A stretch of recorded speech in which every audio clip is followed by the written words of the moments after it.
DQ Grill and Chill Pigskin Preview Show sponsored by Creech Chevy Buick, Lowe's Sporting Goods, Eastern Kentucky University, McDonald's, Appalachian Wireless, Community Trust Bank, and Walters Toyota Nissan.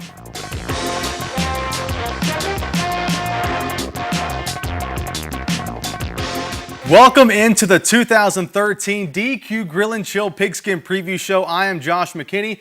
He is Tanner Hesterberg. Over the next 60 minutes, we will unveil our initial Alice Lloyd College Mountain Top 10. So sit back, follow along, and count down with us as we take you from number 10 all the way to number 1. And they just outbeat us, plain and simple. But this year, I think we'll be a little stronger, and I think we'll be a little more ready for that kind of competition. One reason Pulaski County is so hyped for the season is their defense, which returns 10 of its 11 starters. We all know we have a strong defense, but we just tell ourselves every day we're going to be the best defense that's going to come through here and just make all the stops and do everything right. We need to just work on being able to get out of 3 and outs, just force them to punt, and be great in the red zone again like we were last year. Just work on everything, all the little things, and just be a better defense than last year. We feel like our defense is going to have a very solid run because of experience, but also because of some good competition at each position that will make us better in practice. And the offense shouldn't be too bad either. Riley Hall's a sophomore quarterback that has the potential to be the greatest quarterback we've ever had at Pulaski. He's already setting records in his freshman season. He set a couple of school records in passing. He's a tremendous young quarterback, very smart in the game. He understands coverages, understands where to throw the ball. He's very cool in the pocket and has an outstanding arm. Hall threw for just fewer than 2,400 yards last season, along with 22 touchdowns, but there is always room for improvement. Coach Hines been telling me all season, or all preseason, that I need to do the little things right, like take the right drops and just focus on getting in sync with my receivers and just focus on the little things. And if they do the little things, they can't look back with any regrets. Best record in program history, Mr. Football Candidate. Yeah, 2012 was pretty good for the number 5 team in our Mountain Top 10, but 2013 may be even better. Jamie McCracken tells us how the Knox Central Panthers look to win their first district title since the 1970s and improve on 2012's record season. Third time is a charm. This season will be Knox Central's year. Our kids are really working hard. We're excited about what they've done in the off season. They really pushed themselves in the weight room and even on the track. You know, when it's 89 degrees outside in June, our kids were out there on the track running. The Panthers are coming off back-to-back seasons where they lost to Russell County, including last year's 35-19 loss. Knox Central has not won a district title since 1975. And coming up a little bit short, I think that's really fueled our kids. They really worked hard in the off season, and that's their ultimate goal. They want to win the district championship. Our kids are really pushing toward that goal, and it's on their minds. The Panthers will start a 6'6", 240-pound freshman at quarterback, and despite losing a 2,000-yard rusher to graduation, they will have every offensive lineman back, including D. Castle. Well, D went to Lexcath for a little bit, so we thought we lost him, and he moved back. So, whenever I heard that he's coming back, he texted me like the morning. He's like, I got to come back. I miss you guys.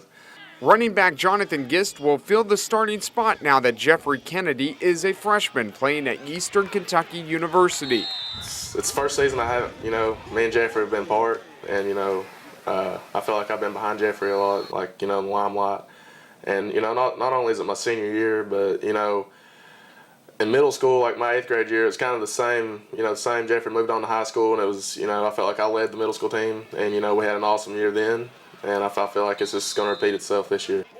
The Panthers also get one of the state's leaders in interceptions. Matthew Barger picked off 8 passes as a defensive back while hauling in 46 catches as a wide receiver last season. This year, Russell County being the favorite, but they lost a lot. We lost a lot, but it means a lot just because I want to get in that district championship here, and I want to keep on going and get a region and compete for state, but I only got 2 more years left of it, and I think, I want to put it out for those seniors. A third crack at beating Russell County is what they want. We've had it marked on our calendar since last year. What are the chances you beat them this year? 100%. You don't ever go into a battle thinking you're going to lose. Knox will travel to Russell for Game 9, but first, the focus is on Game 1 against Atherton. Now take a look at some of these games on the Panthers' schedule. A trip to Harlan County on September 13th. The following week, they host number 8 Bell County, a big district game at home on October 4th with the Clay County Tigers, and a trip to Russell Springs for a matchup with last year's district champion, the Russell County Lakers, on October 25th. Josh McKinney, Jamie mentioned in that package, 1975, the last time Knox Central won a district title. That was the year Wheel of Fortune made its debut on television, so you know how hungry Knox Central is to get back to the top. Well, you look at what they lost. Devin Evans at quarterback, who could throw, who could also run. You also lose, you know, Jeffrey Kennedy, who was a Mr. Football candidate for much of the year at EKU now, but they returned 4 offensive linemen. Jonathan Gist in the backfield, Matthew Bargett, receiver and safety. This team, despite what they lost, could be even better, as we mentioned. And then talking about Pulaski County, the team before that, what makes it so tough for them is having to compete with Madison Southern in that district. Watch out for North Laurel in that district as well, but how do you see that one shaking out? When we talked to them, they couldn't stop talking about how tough their district is. Of course, Madison Southern, running back, already committed to Michigan. North Laurel returns a lot of weapons, but you've got a quarterback and 10 defensive starters back, and Riley Hall's being called possibly the best quarterback to ever play it as a sophomore. That's some high praise for a young kid, but that team possibly could be very, very good, but they got to get out of that district first. And of course, they got the same district on the opposite side in the region with Harlan County, with Whitley County, with Letcher, with Perry. Very, very tough for Pulaski to get out of their district and region to make a run at that 5A state championship. Well, we're down to our top 4, and when we come back, we'll look at numbers 3 and 4. That's next on the 2013 DQ Grill and Chill Pigskin Preview Show. If you've ever felt like the odd man out, then you know how the number 4 team in our top 10 feels. They have dominated their district over the last several seasons, but are still searching for something that everyone else in their district has. Lauren Cash tells us how the Somerset Briar Jumpers are looking for more this season than just a district crown. Class 2A District 7 is arguably one of the tougher districts in the state. With Middlesboro, Lexington Christian, and Danville, the Somerset Briar Jumpers have their work cut out for them if they're to take home the district title in 2013. I think our district's really good. I think our district's the toughest in 2A. I think LCA is going to be tough. I think Middlesboro is going to be really tough, and I think Danville's always athletic. So I think it's going to be really tough and should be good. But the Briar Jumpers aren't just setting their sights on the district championship. They want something everyone else in their district has achieved. Well, I say it every year. We're in a district with Danville, LCA, and Middlesboro. And those 3 teams have in common they want a state title. We're the only team in that district that hasn't done that. It's something that we're striving for. We're trying to push through, and hopefully this group will have what it takes to get us there. Somerset returns quite a bit of players from last season. Coach Lucas says they could possibly start 8 or 9 seniors on both sides of the ball. Over the past few seasons, the Briar Jumpers are 10-0 against district opponents, and in the 2012 season, they held teams to just 12 points per game. Our O-line is real deep. D-line is also real deep. Defense is a lot of returning. We just have a lot of depth towards our teams. In order for Somerset to reach their lofty goals, they need to overcome a few weaknesses. We've not been able to get really physical. We've had some injuries that have happened right now, so I want to see what this team can do when we line up against somebody. With that said, this is a focus team. From the beginning of the preseason to hopefully celebrating on top at the end of the season. I think you win it in the summer, and then you work hard every day in the summer, and then eventually you just show what you did in the summer and in the fall. And they won't be satisfied unless they're playing in Bowling Green. State championship. We've failed past 4 years. Ever since I've been an 8th grader, we've been to this state championship or semi-state, and we failed every time. We come up a little short. So to be successful is to win it all. The Briar Jumpers face off against their crosstown rival Pulaski County in the Ray Carell Bowl Friday, August 23rd. And I tell you, Somerset testing itself early and often this season. They open tomorrow night in the Ray Carell Bowl against city rival number 6 Pulaski County. Next weekend in the Pike County Bowl, they battle the Belfry Pirates. On September 13th, they visit the Hazard Bulldogs, and then a monster district game on October 11th at home versus the Danville So as Admirals. you just saw, the teams in our Alice Wood College Mountain Top 10 have been released, and we've also revealed several teams who just barely missed the cut. But now it's time for everyone's favorite part of the show, the Pigskin Preview bloopers. A reminder to all players and coaches that our cameras are always rolling. Where do I need to look? In the camera or the light? Okay, good, yeah. Testing. What's that? We got Brandon Robinson coming in. Nick Mullins, N-I-C-K-Y. Like.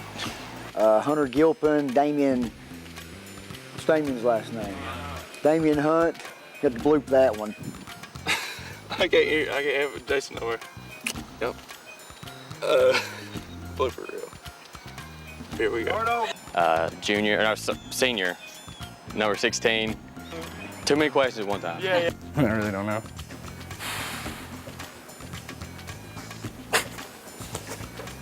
Yeah, I just lost it. Like Coach said, our work ethic. Working hard, good work ethic, ethnic. You got anything, newbie? My name's Jonathan Parsons, head coach of the Betsy Lane Bobcats, and sports overtime is now. Daggone it! That's so many issues with this. Oh.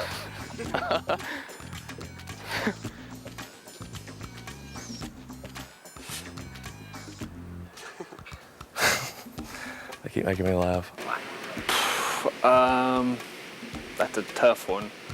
That's a tough question. I really don't know. I'm sorry. Can you repeat that question again? What was that again?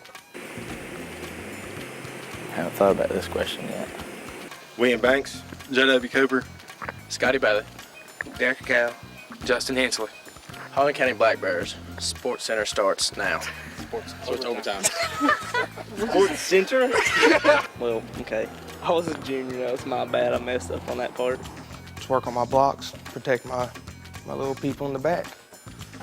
Kind of just be like, I'm Cameron Helms and sports overtime starts now. Coach Sparky at Rockcastle County, and this is sports overtime starts there. I got a question. What's riveted me? Like I said, I'll have my lawyer call yours. I watched Gary Johnson. I'm Jordan Standiford. I'm Jacob Skeens. I'm Marcus Freeman. I'm Derek Bailey. We're the East Ridge Warriors. And how do you do it? How you do this, man? Got some good opponents. We got Almighty. I got this, man. I got it. I'm pointing. I can't even get it out because we just got some harder teams this year. I mean, what's up then? You know what I'm saying? Like, Oh, really? Shout out to my auntie, my uncles, all that. Shout out to Uncle Cliff. We got shout out to my dad, my mom's. Watch the show.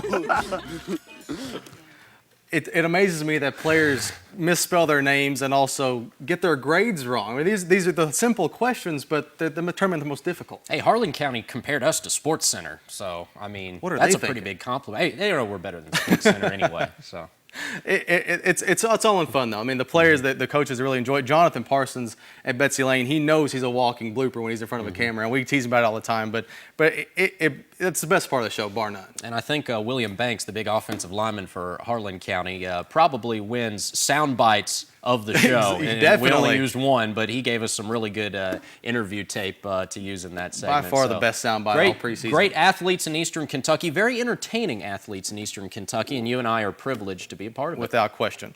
With that, we conclude our 2013 DQ Grill and Chill Pigskin Preview Show. And if you can believe it, the high school football season kicks off tomorrow with 29 of the 43 coverage area teams in action. We will see you all out on the field each and every Friday night, but for now, for the entire sports and production departments, we say have a good night and good luck this season.